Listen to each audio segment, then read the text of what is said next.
Así es, Sebastián y compañeros televidentes, vamos a entrar en detalle con un tema del que los colombianos han estado muy al tanto en los últimos días y tiene que ver con la reforma pensional, reforma que ya cumplió con los trámites solicitados para ser votada. Diversos gremios, expertos, el gobierno nacional fueron escuchados en la plenaria informal que se registró el pasado martes 26 de marzo. Ese era el último requisito del legislativo para poder entrar a votar esta reforma. Pero antes de darle paso a nuestra invitada, yo les propongo que escuchemos las palabras de la ministra del Trabajo, quien hizo eco justamente de esta cita a la que se dieron los congresistas la semana pasada. Este proyecto de reforma que es necesaria para el país.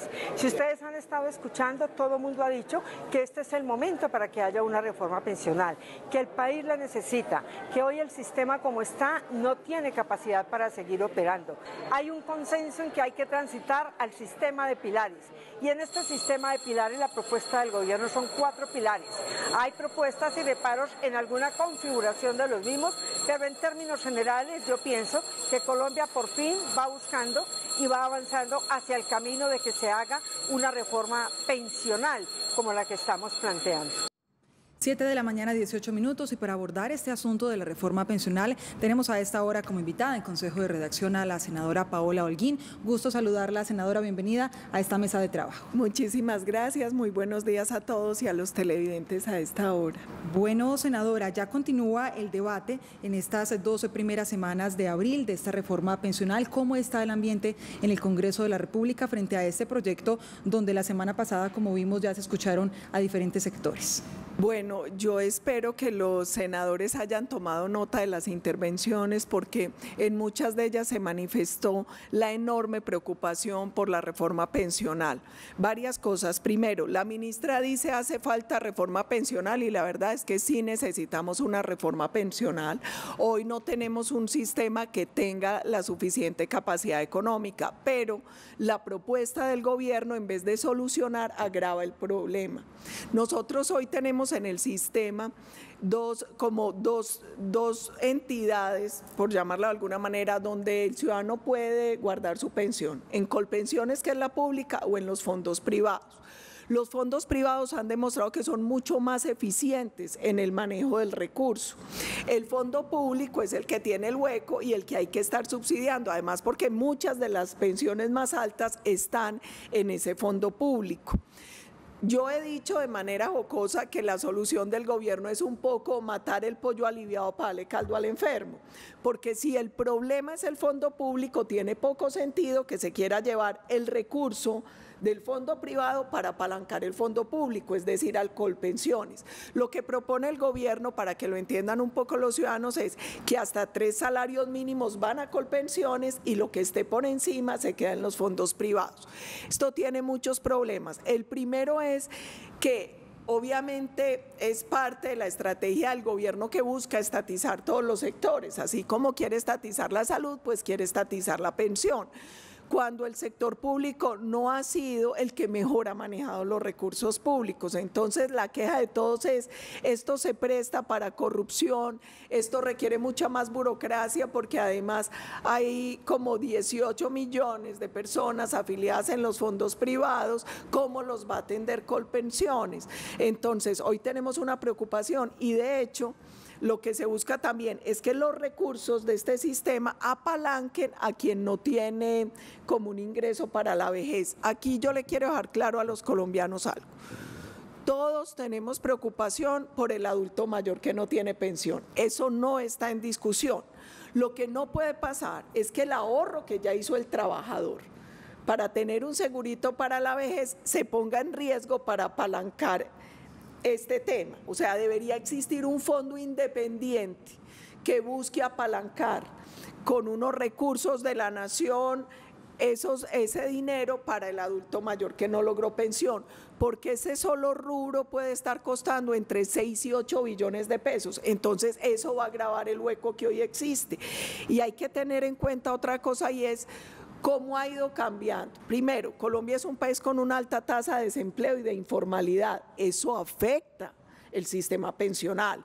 Y dos, que nosotros somos un país que como todos los países del mundo está envejeciendo, porque cada vez hay menos jóvenes, cada vez nacen menos niños. Entonces, hoy nosotros estamos viendo que en el país tenemos, por cada 100 personas que pueden aportar, estamos teniendo un número de personas que no, que están inactivas productivamente, que son más o menos 49, pero se calcula que para el 2070, por cada 100 van a ser 65.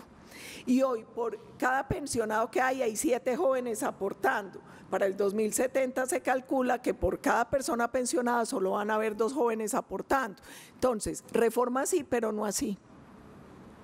Bueno, dale, Cata. Senadora, en términos de cifras, si hablamos de las cifras que entrega el Ministerio de Trabajo, los fondos privados tienen 19 millones de afiliados y 318.000 pensionados. Y el fondo público, es decir, Colpensiones, tiene 6,8 millones de afiliados y 2 millones de pensionados. Si lo vemos, es una cifra que es inversamente proporcional, porque en términos de fondos privados, pues tiene más afiliados, pero menos pensionados. Y en términos del fondo público, tiene menos afiliados, pero más pensionados. ¿Podría llegar la reforma pensional a equilibrar de alguna manera que fondos públicos y privados tengan más o menos la misma cantidad de pensionados o definitivamente no? Lo que pasa es que aquí también opera una cosa muy bonita que es la libertad y la libre competencia. Y si el ciudadano elige que su recurso esté en el fondo privado, porque siente que ahí está más seguro, porque le gusta el sistema, ¿por qué obligarlo a que vaya al público? Y nosotros tenemos un problema adicional. Mire, Colombia no es un país con cultura del ahorro, y el único ahorro real que nosotros tenemos como nación para apalancar obras son justamente esos fondos de pensiones. Y yo tengo que decir con tristeza, es que Colpensiones no es quien mejor ha manejado los fondos. Cuando uno ve la tasa de administración, cuando uno ve la ganancia que logra la pensión, pues uno se da cuenta que los mejores son los fondos privados. Entonces nosotros lo que hemos dicho es, ¿por qué castigar a quienes lo están manejando bien para entregar todos estos recursos al fondo público? Y eso haría sentido con el pronunciamiento de la OCDE, que dice que los fondos privados en Colombia han sido los que mayor rentabilidad han generado, según un estudio pues que lo acaban de revelar hace muy poco. Así es, tienen mayor rentabilidad, tienen una tarifa más baja de administración, entonces lo están haciendo bien. ¿Por qué no permitir que el ciudadano libremente decida si quiere ir al fondo público o al fondo privado? De hecho, yo les cuento una anécdota. A la mayoría de congresistas nos motivaban mucho para pasarnos a Colpensiones, porque en Colpensiones la pensión es mucho más alta, pero finalmente es una pensión que tienen que subsidiar los colombianos. Yo tengo autoridad moral, creo que la tengo, porque yo me quedé en el fondo privado y yo lo que dije es, yo no necesito una pensión más alta que me subsidien los colombianos.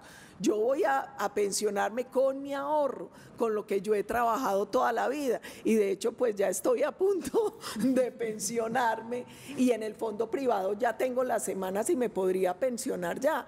Entonces, pero yo libremente lo elegí, y yo no quiero estar en un fondo privado para que los colombianos tengan que subsidiar en un fondo público como Colpensiones para que los ciudadanos tengan que subsidiar mi pensión. Senadora, usted ya lo mencionaba sobre la importancia de quienes más lo necesitan, sobre las dificultades. En medio de esta propuesta que hace el Gobierno Nacional, habla del Fondo Solidario, especialmente para beneficiar aproximadamente a unas 2.500.000 personas en Colombia, con un subsidio superior a los 230.000 pesos más o menos. ¿Ustedes cómo ven ese punto? ¿De dónde saldrían esos recursos? Y yo creo que hay algo que nadie discute, y es la forma o la necesidad de ayudar o buscar herramientas para esta población de nuestro país que ha estado desamparada durante tanto tiempo. Así es. De hecho, cuando se creó el subsidio al adulto mayor, que lo creó, creo que fue el expresidente Álvaro Uribe, era esa idea, es los colombianos tenemos que buscar algún mecanismo para garantizar una vejez digna a quienes no alcanzaron la pensión. ¿En qué estamos nosotros en desacuerdo? Haciendo cálculos con precios de 2023, esos 2.5 millones de personas son como entre 2.5 y 3, más o menos entre 223 y 230.000 pesos, puede estar costando al año entre 6 y 8 billones de pesos. Eso va a agravar el hueco del sistema pensional. Entonces, la pregunta nuestra es, el dinero de la pensión es un ahorro que ya hizo el trabajador. A uno mes a mes le sacan una platica para la pensión. ¿por qué van a jugar con el ahorro de ese trabajador? Entonces, nadie se opone a que tengamos un fondo, pero tiene que ser un fondo independiente, que nos permita garantizar un recurso para el que no alcanzó pensión. Pero lo que no está bien es que nosotros cojamos la plata del trabajador para este subsidio al que no la alcanzó, dejando sin plata. Entonces, ¿qué va a pasar cuando no tengamos recursos para las pensiones? Además, en países que ya lo han hecho como Argentina, la gente después termina el gobierno diciendo que no hay plata y que por principio de solidaridad entonces le tienen que bajar la pensión y terminan unas pensiones paupérrimas para los ciudadanos.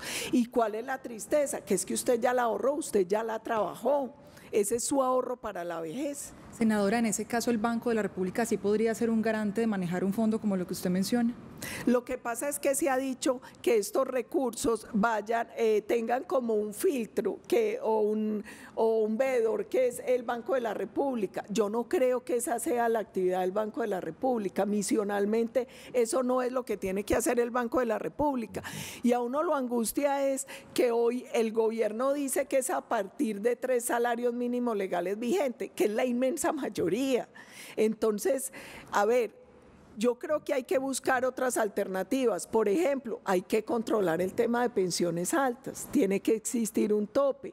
Qué importante que Colpensiones tenga que jugar como juegan los fondos privados en equidad, no vendiéndole al ciudadano la posibilidad de una pensión altísima, pero que finalmente se la tienen que estar subsidiando otros ciudadanos. ¿Cuál es la pensión más alta en Colombia? No sé si de pronto tenga ahí la información, incluso con valores. No tengo la información, pero seguramente la de los magistrados y los senadores. Y recordemos que en un momento había gente que tenía 2 y 3 pensiones también. Pues acá hay un tema, senadora, muy importante, y es que indiscutiblemente cualquiera del regimencial de prima media o el privado se enfrentan a desafíos muy grandes en temas de sostenibilidad financiera, en la necesidad de lograr una cobertura también universal, y esto va muy de la mano con la reforma laboral.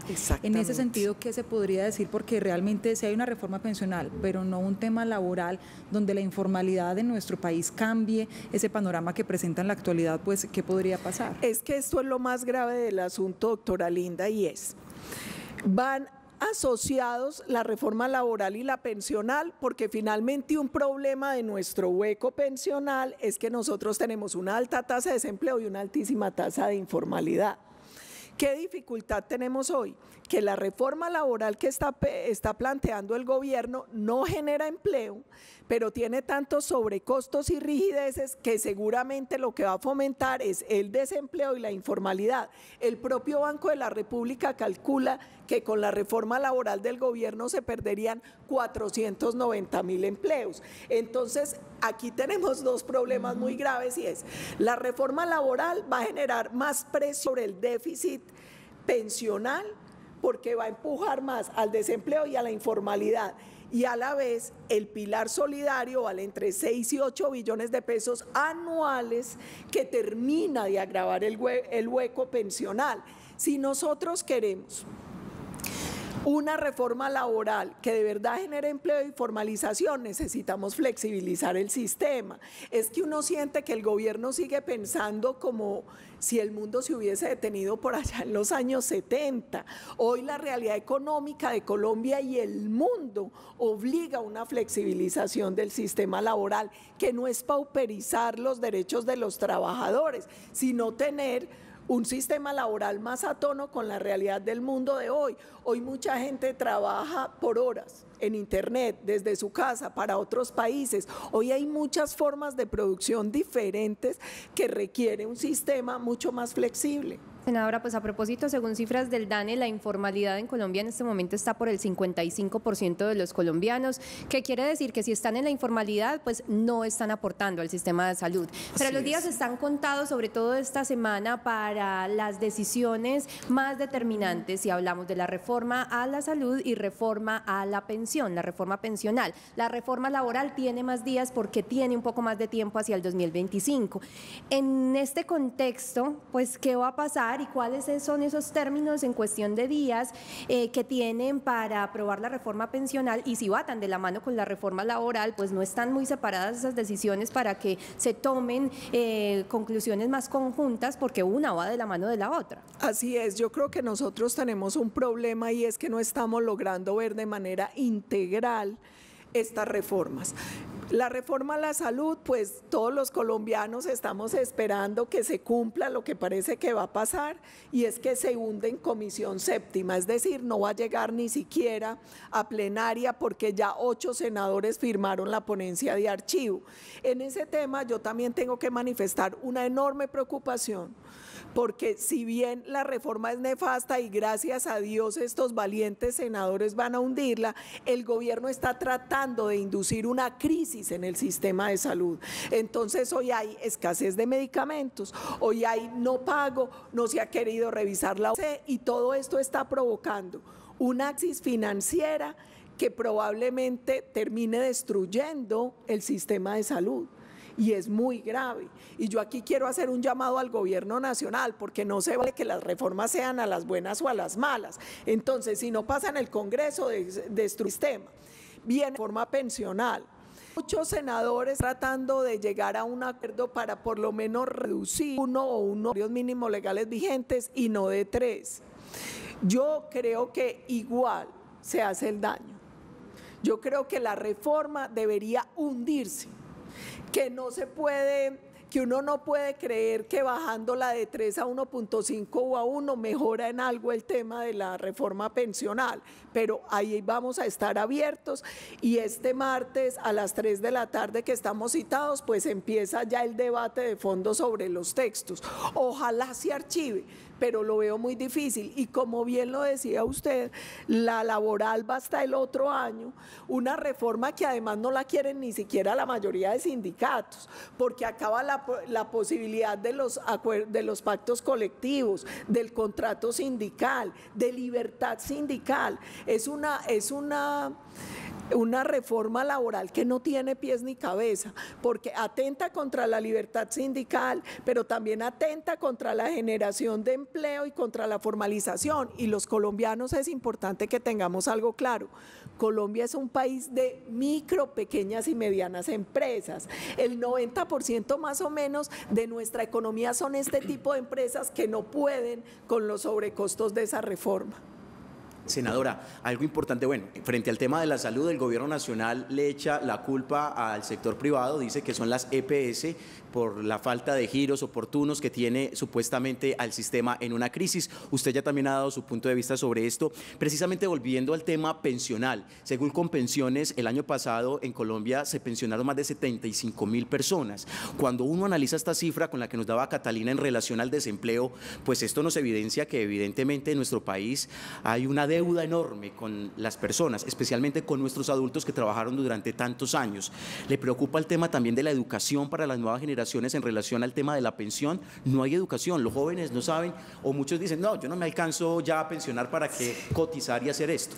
Yo creo que es muy importante varias cosas. La primera, desmitificar. Yo no sé por qué a todo mundo le metieron que nadie se pensiona. Y cuando uno mira la expectativa de vida, es muy probable llegar a la pensión.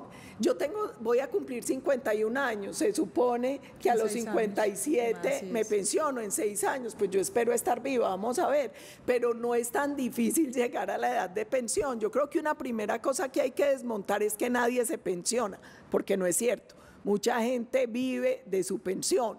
La otra cosa importante es, si nosotros queremos un mejor sistema pensional, tenemos que fomentar el empleo formal y más generación de empleo. Y eso no se da con las medidas económicas que está tomando este gobierno ni con la reforma laboral. No, mire. Y ahora, por ejemplo, yo escuchaba que ahora piensan subir el ACPM. Nosotros tenemos una economía que se ralentizó.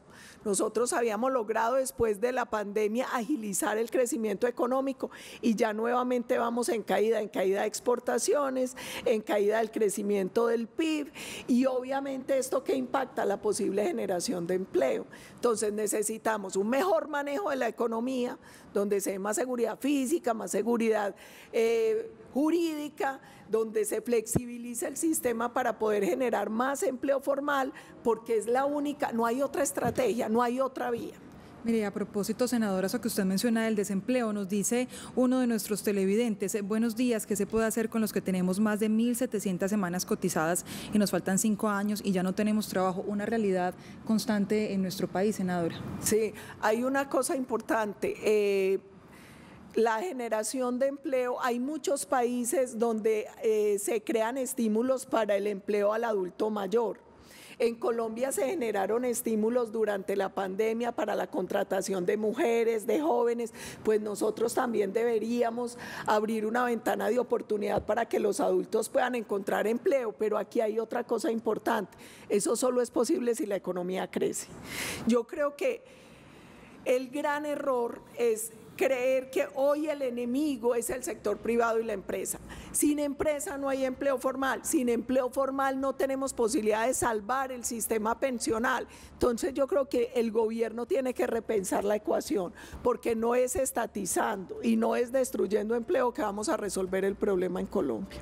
Senadora, hay algo importante en lo que nos estaba mencionando y es desmitificar que los jóvenes no se van a pensionar, pero si vemos un elemento importante y es la baja en la natalidad, entre 2022 y 2023 fue la baja más grande en la natalidad de los últimos 10 años y se supone que pues este sistema lo financian quienes trabajan formalmente también y aportan para la pensión, pero ya los jóvenes no quieren tener hijos, o al menos no tantos como se tenía anteriormente, que eran de 9, 10, 12 hermanos. Hoy sí mucho una familia pues tiene 1 o máximo 2 hijos, y los que tienen, porque hay unos que definitivamente no tienen y tienen más bien perros o gatos. Esto no va a llevar a un desfinanciamiento de este sistema a largo plazo y definitivamente pues todo apuntaría a que los jóvenes, que ahí me voy a incluir, sí nos vamos a pensionar. Aquí hay varias cosas y es lo que tenemos que solucionar, que no se resuelve con esta reforma. Yo les decía ahora, hoy por cada persona que está pensionada hay 7 jóvenes que están aportando. En el 2070, por cada persona pensionada solo van a estar 2 jóvenes aportando. Entonces necesitamos buscar pleno empleo y necesitamos otras salidas. Ahora que hablaban del tema de educación, por ejemplo, entre más educación, más semanas cotizadas. Hay una correlación entre educación y semanas de cotización. Entonces, ese es otro tema importante, promover la educación, pero ojo, ahí también tenemos que volver a la sensatez. Y es, muchas de las becas hoy se pierden, pero es porque mucha de la oferta educativa no es la que quiere el joven. Hoy los jóvenes quieren formación mucho más rápida que les permita la inserción en el sistema laboral. Hoy requerimos otro tipo de carrera, hoy requerimos, por ejemplo, más programadores de software. Un muchacho no quiere ir 5 años a la universidad, pero sí se hace 100 horas de barbería para salir y poder trabajar. Entonces, la otra cosa es, todo va en cadena. Nosotros necesitamos más generación de empleo, que requiere más crecimiento económico, más empleo formal, que requiere un sistema laboral que sea mucho más flexible. Y recordemos, el número de semanas cotizadas va muy relacionado a la formación, a la educación, pero también tenemos que tener una educación pertinente con el siglo XXI y con lo que los muchachos quieren estudiar y con unas formas de educación diferentes por competencias ágiles que le permita la inserción rápida al sistema laboral. Senadora, están muy activos los televidentes en redes sociales y yo le traslado una pregunta y es, dice una televidente, ¿cuál es el aporte que se hace desde el Senado, desde el Congreso, para dar una solución a este tema de la reforma pensional? Habla o menciona, digamos, el salario que reciben los congresistas y desde esto, ¿cómo se va a ayudar precisamente? ¿Cuál va a ser esa solidaridad pensando en una solución para el país? Varias cosas. Yo creo que lo más solidario sería que los congresistas estemos en el sistema privado, en los fondos privados, porque ahí nadie subsidia nuestra pensión. 1, 2. Yo presenté, creo que 5 veces para congelar el salario de los congresistas y nunca lo logré. Eso finalmente es un tema de voluntad. Ese es un tema de voluntad, lo que decida el gobierno que va a subir o no el salario de los parlamentarios. Pero más allá de eso, Yo creo que el gran aporte tiene que ser, tenemos que buscar dinamizar la economía, porque una economía que crece a los niveles paupérrimos a los que está creciendo la economía colombiana es incapaz de resolver las dificultades sociales del país. Senadora, también nos preguntan, ya lo decía Sebastián, están muy activos los televidentes, ¿qué se podría rescatar tal vez de esa propuesta que hace el gobierno que habla de un pilar contributivo, otro solidario, otro semicontributivo y uno de ahorro voluntario? Yo creo que lo que podemos rescatar es, hoy todos los colombianos tenemos que pensar en un fondo, vuelvo y digo, independiente, que no ponga en riesgo el ahorro de los trabajadores, porque tenemos casi 3 millones de adultos mayores que no lograron una pensión y a los que les tenemos que garantizar un ingreso para una vejez digna. En eso sí tenemos que pensar como país, pero yo creo que la alternativa no es en esta reforma. Bueno, senadora Paola Holguín, quien nos ha acompañado esta mañana aquí en Consejo de Redacción, para entender un poco, para que los televidentes puedan tener más elementos, más argumentos frente a lo que está pasando en el Congreso de la República, porque son muchas reformas, pero sin duda la pensional toca a muchas personas y especialmente a nuestras generaciones, a nuestros abuelos, a nuestros papás que lo han dado todo por nosotros. Claro, y lo peor es que les vamos a generar un nivel de deuda que entonces ¿cómo se van a pensionar ustedes? Yo creo que en esto nosotros tenemos que ser conscientes y corresponsables, por eso vuelvo y digo, reforma sí, pero no así. Perfecto, senadora. Gracias por estar con nosotros aquí en Consejo de Redacción. A las 7 de la mañana, 43 minutos, es momento de recordarles la opinión.